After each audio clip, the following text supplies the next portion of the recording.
হরে কৃষ্ণ। তো অনেক দেরি হয়ে গেল, তো যাই হোক, চলো আমরা একাদশী পালন করব, তার ব্রত কথা শ্রবণ করব।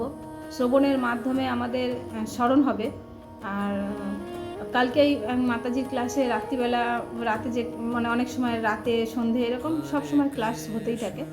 তো কাল এক মাতাজির ক্লাসে খুব সুন্দর প্রবচন শুনছিলাম যে আমরা শ্রবণ করব, শ্রবণ আর স্মরণের গুরুত্ব কতটা। তো সবাই সবার প্রশ্নের উত্তর দিচ্ছে। তো এই হচ্ছে, তো শ্রবণ আমাদের এতই সুন্দর যে আমাদের এমনভাবে শ্রবণ করতে হবে যেন সেটা মনন হয়, আর মননের মাধ্যমে মন্থন হয়, আর মন্থনের মাধ্যমে স্মরণ হয়। তো সেই জন্য আমাদের সবসময় এইগুলো মনে রাখতে হবে, সবসময় আমাদেরকে শ্রবণ করতে হবে।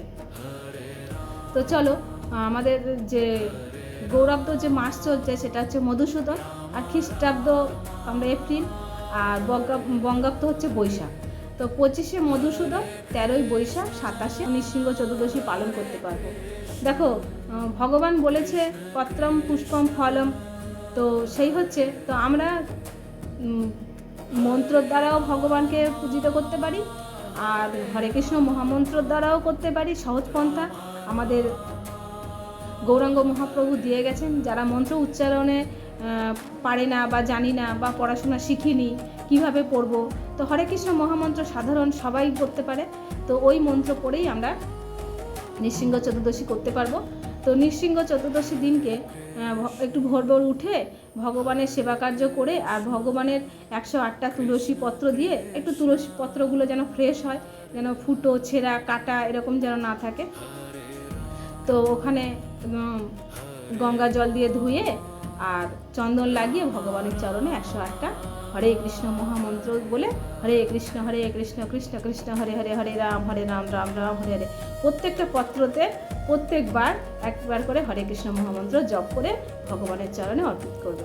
আর সন্ধে হলে ভগবানের আরতি করো। আর যদি মনে করো ভগবানকে করবে, কি বলে, ভুলে যাচ্ছি আমি, অনেক কিছুতে ভুলে যাই, তো যদি মনে আসে, তো কি বলে ওটা ভুলে যাচ্ছি। ভগবানকে যদি তোমরা মনে করো যে আমরা পঞ্চামৃত দিয়ে স্নান করাবো, তো সেটাও তোমরা করাতে পারো। পঞ্চামৃত জানো তোমরা, দুধ, দই, ঘি, মধু আর মিশ্রিত জল, ডাবের জলও দিতে পারো এরকম। আর একটা আমার গুরু মহারাজ বলছেন যে ওই দিন অনেক আগে থেকে আমাদের শুরু করা উচিত। যাদের ঘরে ভাগবতম নেই তারা ভাগবতম যদি নিতে ইচ্ছুক, তো আমার তো ডেসক্রিপশন বক্সে নাম্বার দেওয়াই আছে, তো অনেক ছাড় দিচ্ছে। তো এই সুযোগে আমাদের ভাগবতম নেওয়া উচিত। তো ভাগবতমের মধ্যে সপ্তম স্কন্ধে ভগবান প্রহ্লাদ মহারাজ আর নৃসিংহদেবের কথা আছে। তো এই সুযোগে আমাদের সুযোগ ছাড়া উচিত নয়, নিয়ে নেওয়াই উচিত। তো চলো, তোমরা মনে করবে 27শে এপ্রিল আমরা সোমবার গৌর একাদশী, মোহিনী 27শে, ভুল হয়ে গেছে, এর আগে আমি 24 তারিখ 25 তারিখ ভেবে নিয়েছি। আমার 25 তারিখটা সামনে মধুসূদন, তো আমি ভেবেছি ইংরেজি মাসটা। তো যাই হোক, তো সোমবার একাদশী আমরা অবশ্যই পালন করব। আর 30শে এপ্রিল বৃহস্পতিবার আমরা নৃসিংহ চতুর্দশী পালন করব। তো চলো আমরা আজকে মোহিনী একাদশীর কথা শ্রবণ করব, তারপরে পালনের সময়টা বলে দেব। তো সবাই মনোযোগ সহকারে শ্রবণ করো। নমো বিষ্ণুপাদায় কৃষ্ণপৃষ্ঠায় ভূতলে শ্রীমতে ভক্তিবেদান্ত স্বামিনেতি নামিনে নমস্তে সরস্বতী দেবে গৌরবাণী প্রচারিণে নির্বিশেষ শূন্যবাদী পশ্চাতে শতায়িনী। জয় জগৎগুরু শিল প্রভুপাদ কি জয়। হরে কৃষ্ণ, হরি বল। তো এখানে বলছে কুর্মপুরাণে বৈশাখে শুক্লপক্ষের মোহিনী একাদশী ব্রত মাহাত্ম্য বর্ণনা করা হয়েছে। মহারাজ যুধিষ্ঠির বললেন, হে জনার্দন, বৈশাখে শুক্লপক্ষিয়া একাদশী কি নাম, কি ফল, কি বিধি, এ সকল কথা আমার নিকটে বর্ণনা করুন।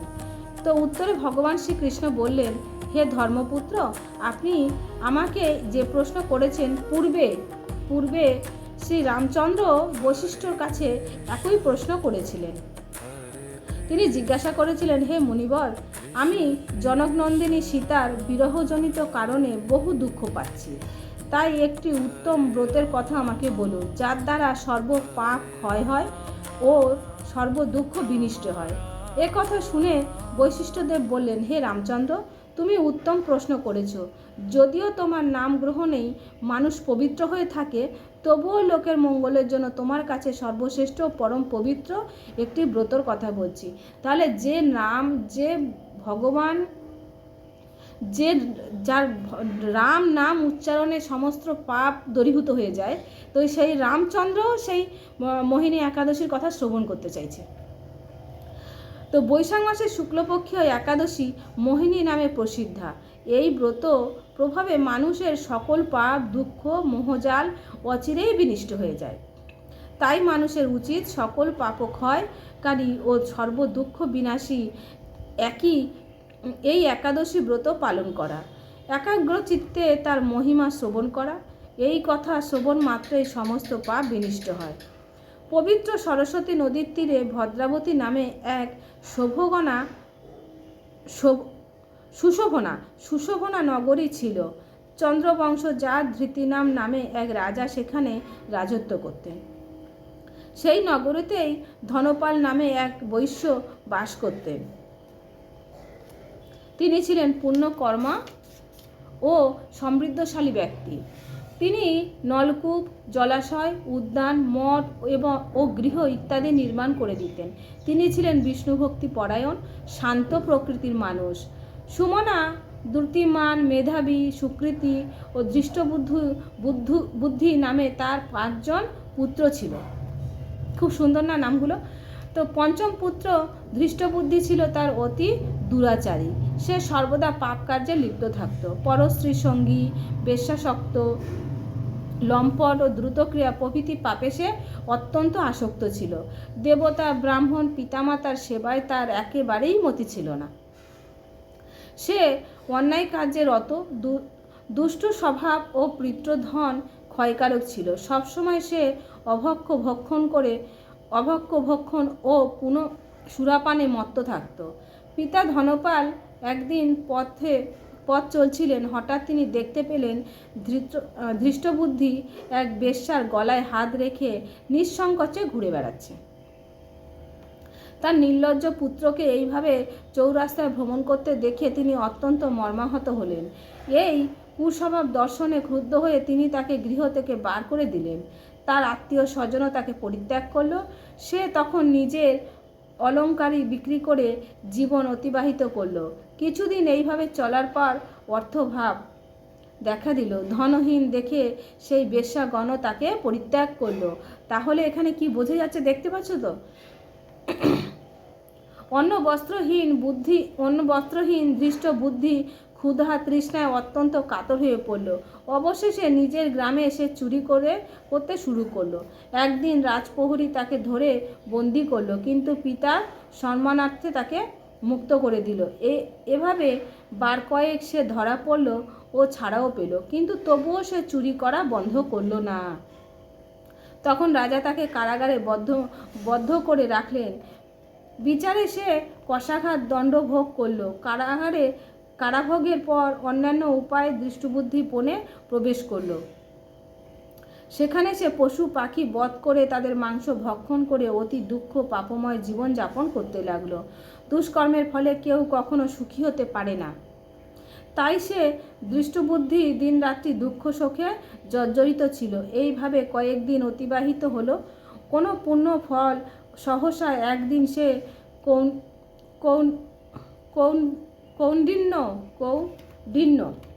কৌণ্ডিন্য ঋষির আশ্রমে উপস্থিত হলো। বৈশাখ মাসে ঋষিবর গঙ্গা স্নান করে আশ্রমের দিকে প্রত্যাবর্তন করেছিলেন।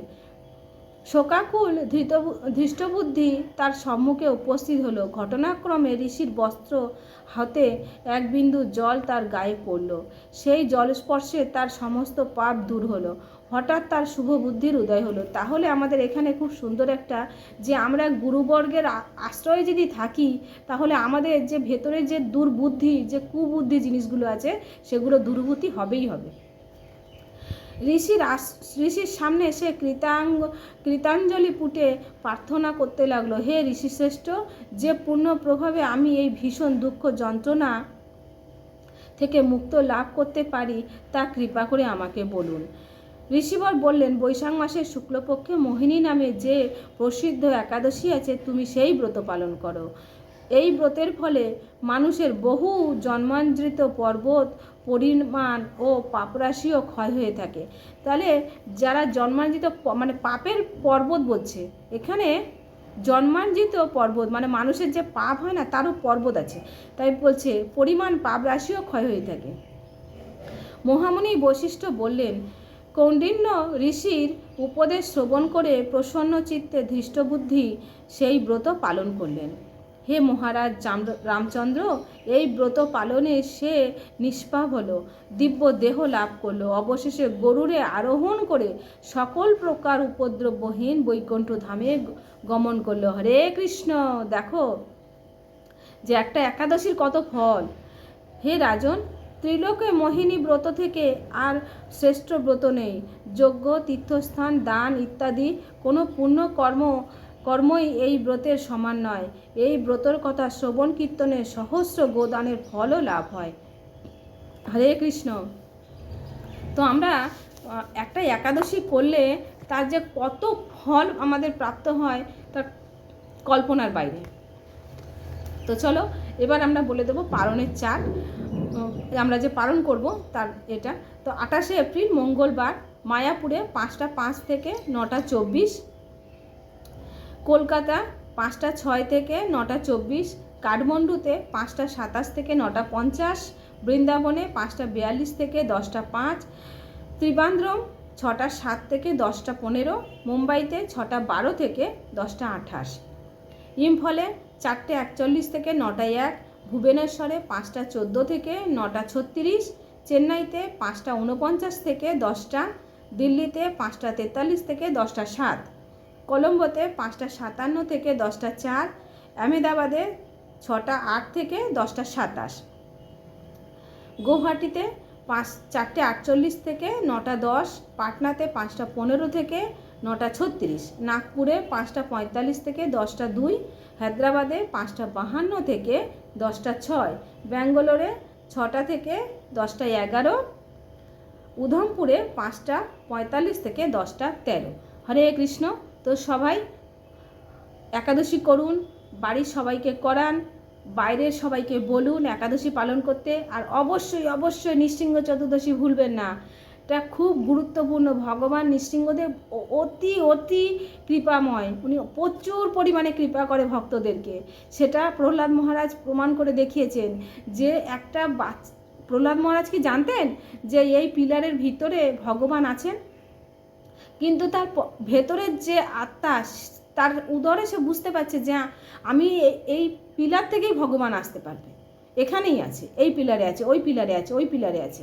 তো ভগবান সর্বক্ষণে সব জায়গায় আছে, এই গাছের মধ্যে আছে, এই হাওয়াতে আছে, বায়ুতে আছে, সব কিছুতেই ভগবান বাস করে। তো প্রহ্লাদ মহারাজ সেই জন্য হচ্ছে। আর ভগবান নৃসিংহদেবের প্রিয় ফল আম। তো ওই দিনকে আপনারা যখন ভগবানকে কিছু ফল ভগবানকে ভোগ লাগাবেন, আমটা অবশ্যই দেবেন। ভগবানের প্রিয় প্রিয় ফল হচ্ছে আম। ভগবান প্রচুর পরিমাণে আম ভালোবাসেন, এটা তো আমরা সবাই জানি যে ভগবানের আম প্রিয়। তো যেহেতু নৃসিংহ চতুর্দশী, তো তোমরা নিশ্চয়ই নৃসিংহদেবের উপবাস করবে, সবাই করবে আর সবাইকে করাবে। হরে কৃষ্ণ, হরি বল। তো এখানেই আমি রাখছি। জয় রাধা মাধব অষ্টসখী বৃন্দ কি, জগৎগুরু শিল প্রভুপাদ কি জয়।